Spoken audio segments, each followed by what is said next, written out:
for now. Alright, so we'll get started with the weapon skills. So on Scrapper, we use short bow. You cannot swap weapons in combat, so that's the reason that we use double short bow, so you don't accidentally get stuck on a non-short bow. So your first skill is your auto attack. Obviously, go ahead and disable your auto attack. That is the only skill that you have that reflects. Although you are heals, it's it's not going to put out a whole lot of damage, but still not good. So on your short bow, you have 2 combo fields and 2 blast finishers. So your number 2 skill is, oh my god.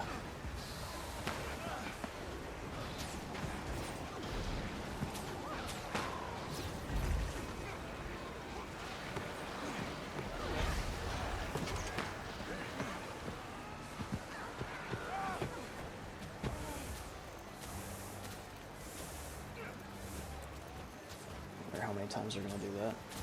Alright, so your number 2 skill is a blast finisher, and it also gives barrier to your allies, and it will also give might to your allies.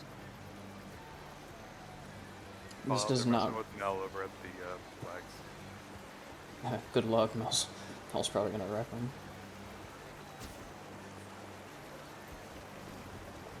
If someone wants to go help, but I think Mel's probably got it. How get to the porch there? Motherfucker. Get the fuck over there. I don't know how to get there. So go to the edge of the mist, pull up your B menu, hit edge of the mist, and then there should be a portal like right in front of you to your left a little bit. I'll go lead him in. Cool. Alright, so starting again. Number 2 skill is a blast finisher, gives barrier and might. It's a very good skill. Your number 3 skill is a dark field that will give healing, and it does a few pulses of healing. What we got? And it is also a Condi cleanse. Your number 3 skill is, your number 4 skill is a fire field that gives protection, Aegis, and a little bit more protection on top of that. And then your number 5 skill is another blast finisher that is a stun, a daze, and it also gives super speed. So generally, if the commander asks for Empower for Firebrands, what I will do is I will drop Shortbow 4 and then Shortbow 5 in our feet, because generally we will be doing a push right after we Empower, so that super speed from number 5 is useful for the push. If you want to add on top of that, you can do the 3 and then the 2 as well, which will drop a dark field, and then the 2 blasting it will give area blindness, so that is a good one to drop in the middle of the enemy group on a push. So generally on a push I'll do 4 or 5 before we push, and then right as we engage the group I'll do 3 and 2 on top of the group, which will also give us some barrier and a Condi cleanse.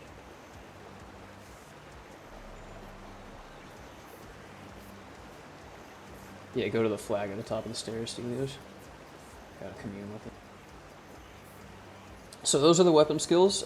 Generally, you're not going to be in short bow a whole lot. You're normally going to be in short bow at the beginning of the fight to empower, and then engage the beginning of the fight. And then the other use for short bow is you use the blast finishers to combo with your light fields for extra cleanses. So going on to your utility bar, your number 6 is your med kit. This is where pretty much all of your healing comes from in Scrapper. Your 1, you can just hold that down, and that gives out a ton of healing. That's one you're going to be using pretty much all the time. Your 2 gives out regen. It fires some bandages ahead of you. The range is only about 600. Your 3 drops a field around you. It's a water field. That gives 4 pulses of healing, and it also is a Condi cleanse.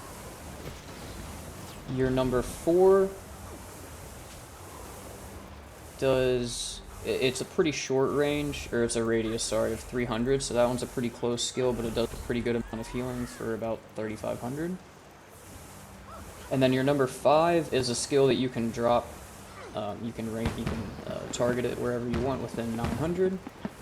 And it has a little bit of a delay and it will explode, and that is a blast finisher that also gives swiftness, vigor, and regen. So generally, really the only combo that you need to worry about in medkit is you want to try to combo 3 with 5, because 3 is a water field and 5 is a blast finisher that will maximize the amount of healing and cleanses that you can get out of that skill right there.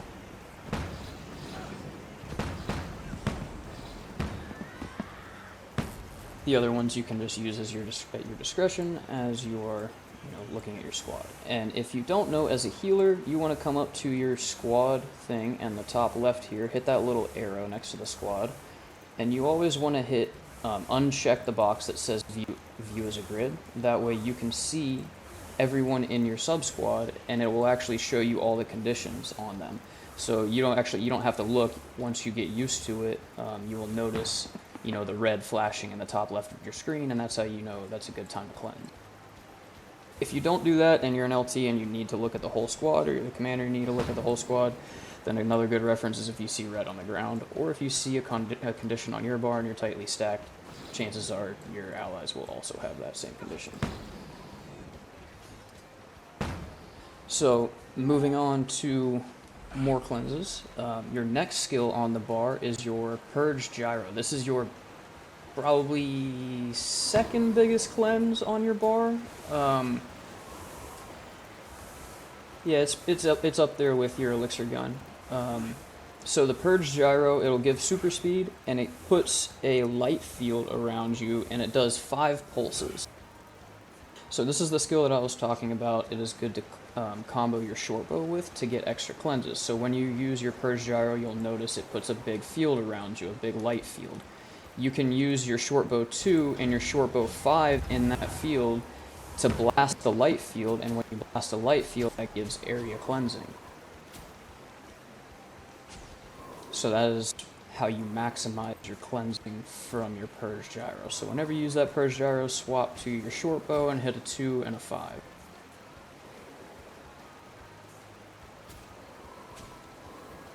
Now moving on, you got your Bulwark Gyro, which this will give a good bit of barrier. It pulses out barrier, and it also gives super speed, and it is a lightning field, so if you feel like comboing this, that will give area swiftness.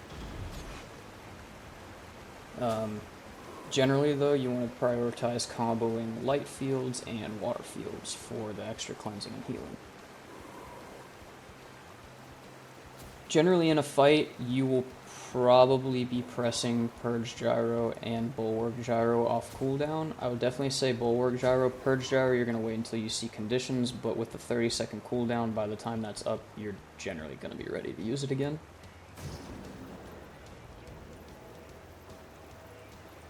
You got your Elixir Gun. This is kind of like your medkit. You got a different set of skills in your Elixir Gun. First one is your auto attack. I generally don't use the auto attack or the second skill all that much in Elixir Gun because of the priority of your medkit. You're not going to be in here too much. You'll switch to your Elixir Gun when your Purge Gyro is on cooldown and you need more cleanses. This is where you get your extra cleanses from.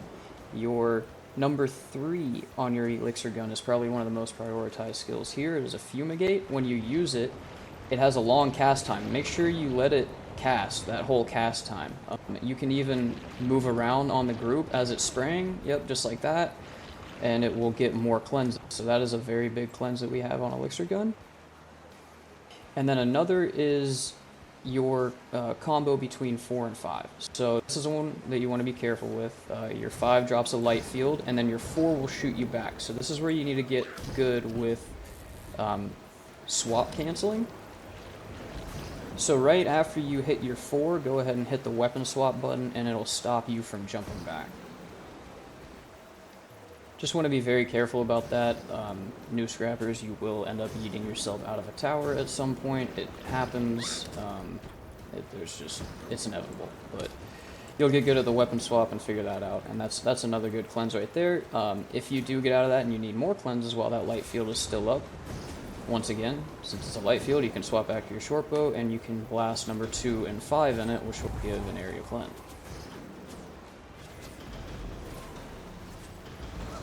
So then moving on to your elite, we use supply crate, and like I said earlier, if you are the scrapper in the commander sub squad, just go ahead and put on stealth sneak gyro, and pump sneak gyro out off cooldown only if you're in the commander sub squad. That way it removes any markers from him or her.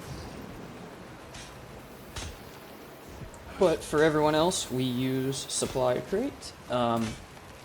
So obviously it drops a supply crate down. That is a 3-second stun, and it is also a blast finisher. Then it'll drop a water field after that that you can use for area healing if you want to blast the water field with your short bow. Now it drops a second action that you can choose to detonate whenever. That is also another blast finisher.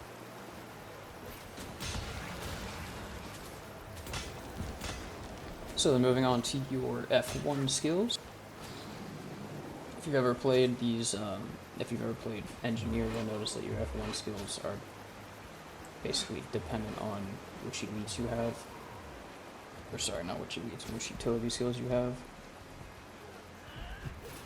So your F1 is pretty much your only selfish skill on here. This just heals you and gives you protection, and it gives you a lot of super speed. So this is one that you can use. This is like your own shit if you realize that you're dying and you don't have enough heals, no one's healing you, or you're falling behind and you need a lot of super speed to catch up. That F1 is a very good one to use. It will also give allies super speed, but at half duration. Yes.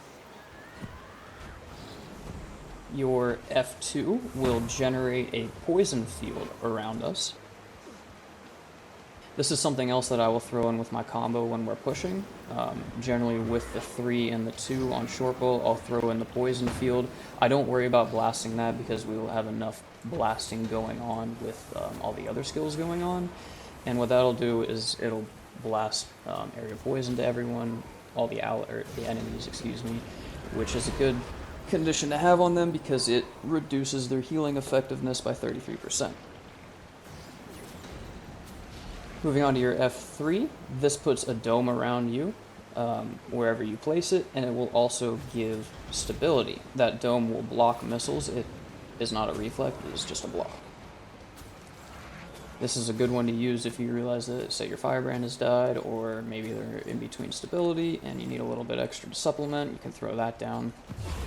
Or if we're in an area, you know, and there's a choke, and you've got a lot of people ranging on us, you can throw those down. Just be careful, you know, make sure to stagger them out. If we have a bunch of scrappers, don't put them all down at once. And then your F4 is your only stun break on this class. And it is also a very powerful heal. This is one that I will generally save as kind of like an oh shit. If I'm on cooldown for pretty much all my skills, I'll end up using the F4. I will also use the F4 if I go into Elixir Gun or I'm doing a cleanse combo because your heals start to lack a little bit while you're cleansing. So you can throw in that F4 to throw in a little bit extra heals with it.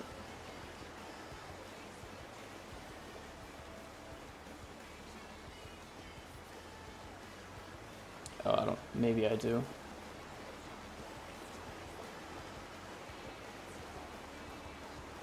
Yeah, so it depends on the order of your utilities, Buck.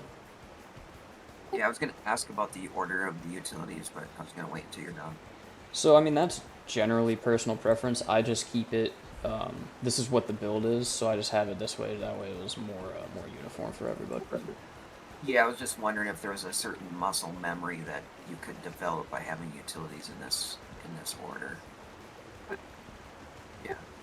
Possibly. I'm weird and I swap my utilities around a lot. Sure. Did you cover Fumigate 5? Or Elixir Gun 5? Yeah. I don't remember if you covered the 5 in there. You were supposed to you're supposed to Elixir Gun 4, drop it, and then do you go back in Elixir Gun and blast it, or?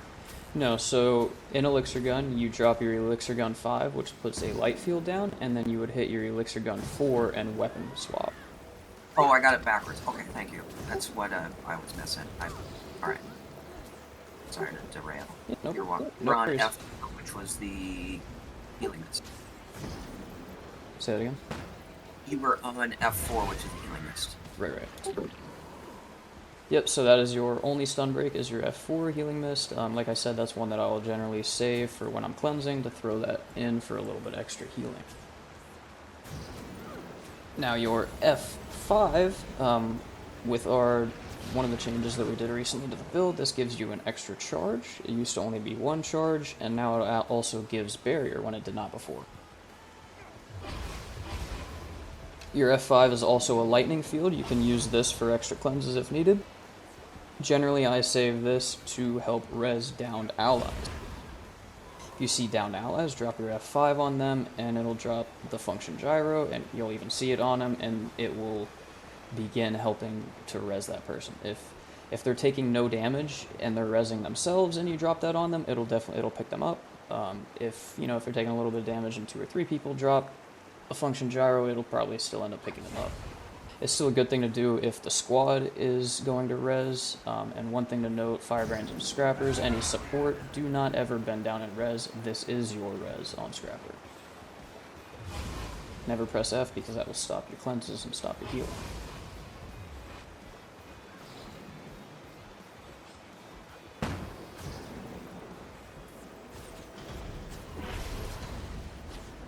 And that's pretty much...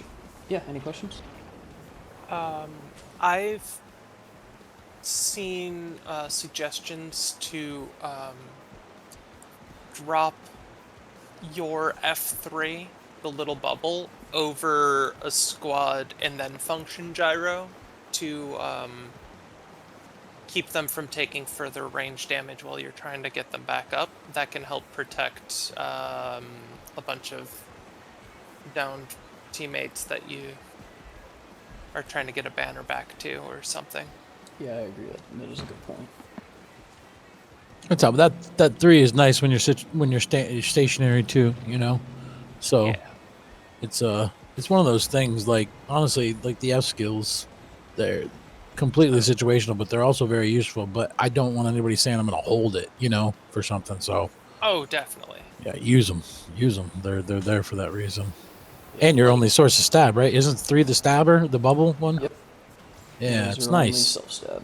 It's your only self-stab, so that one is about the only one that I'd say use accordingly. But when you're stationary and you notice maybe we don't have the stab, this is your chance, Scrapper, to got one shot, one opportunity.